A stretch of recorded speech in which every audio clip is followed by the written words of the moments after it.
Hello, welcome to So Much to Talk About here at Big East Media Day. It's my honor to have Coach Rick Pitino of the Louisville Cardinals, and he's the only coach in the history of college basketball to lead 3 different teams to the Final Four. Pleasure to have you on, sir. Thank you. Thanks for having me. And I wanted to talk with you. There's so much expectations this year. I was talking to Terrence and everything, and talk about how you're keeping your players focused to make sure that they focus on every single game, every half. Well, that's the thing about this conference. It may be the strongest conference in the history of college basketball. Now, that's an embellished statement to make, but I've been around a long time. I've never seen a conference with 10, 11, 12 teams as strong as this. Now, granted, there aren't too many conferences the size of this, but there are some with, 10, 12, 14 teams in it. I've never seen the strength like this before with such depth.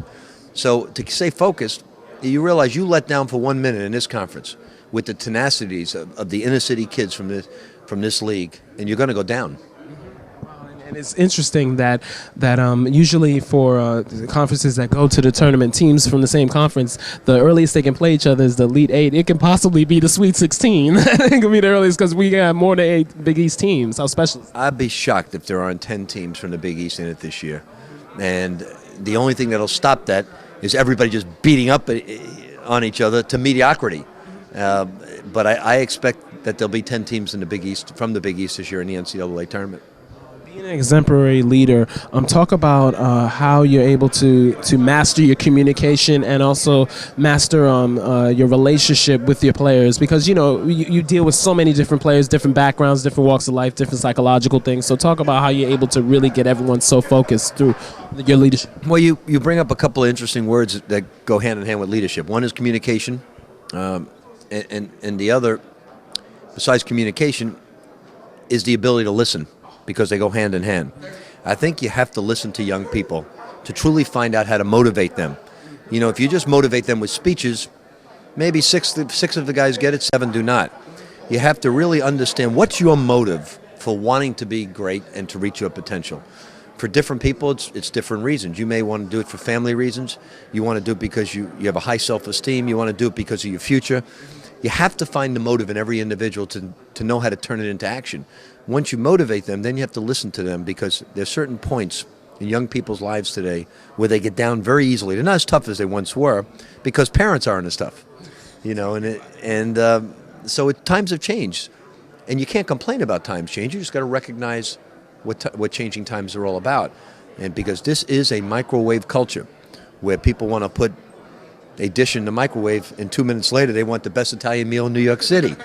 It's not going to happen. So, but you understand the technology of it all, and you deal with it.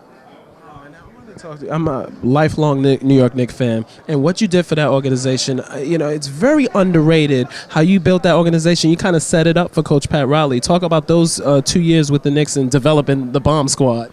Well, I was excited about it because one of the stipulations in my contract, and I didn't mind it, I wasn't a high-paid coach back then, was based on wins as well as attendance, because they came off 23 wins, and the Garden was half empty.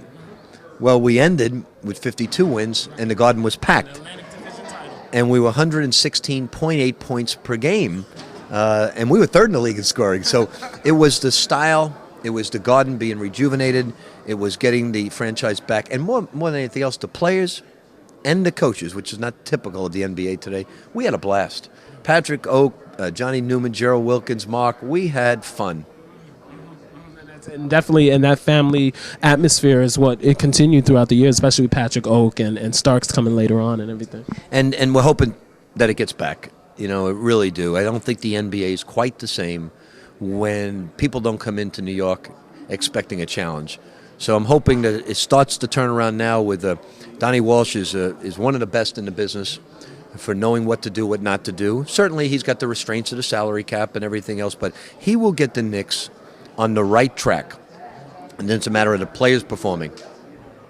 Pitino, I want to say it's such an honor to have you on. And like I was saying before, your eligibility for the Basketball Hall of Fame is 2009. So looking forward to seeing you there next year, being inducted. Well, that would be a great treat. And I don't know if I deserve it, but it'd be a great treat. Thank you. You do deserve it. Thank you so much.